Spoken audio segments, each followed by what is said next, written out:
I saw Ryan Burge, the sociologist at Eastern Illinois, said that right now 27% of people claiming to be evangelicals don't go to church. Anybody can call themselves whatever they want, and there's no boundaries. Right. And so what happens is that whoever's selling, whoever's making money, that's what gets promoted.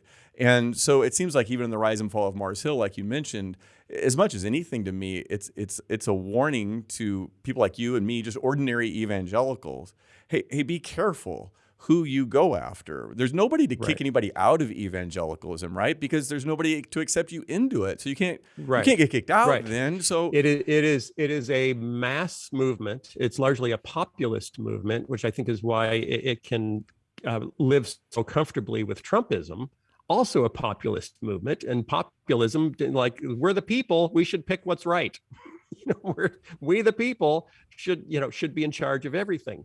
And there's truth in that, but there's also the notion of gatekeepers. And is anyone, it's the argument over masks and vaccines, where you have, we built this system where we actually have, there's a National Institute of Health, and then someone runs that, and under that is the head of immunology. And so they're making recommendations for how we as a nation can survive a pandemic. And everyone down at the bottom is saying, we don't have to listen to you.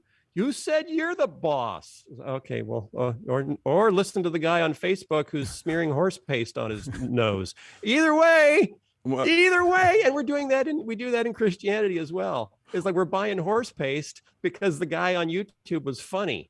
Well, I think you're right. I mean, you're right in the sense that evangelicalism is a populist movement. I think that our elites have lost credibility. And some of that is the populism that you describe, but some of it is because they have governed in an unserious way. They have politicized themselves. They have in the government, yes. In evangelicalism, there isn't really governance. No, yes, you're right. I'm talking about when you mentioned the National Institute of Health and all that horse paste, all that stuff.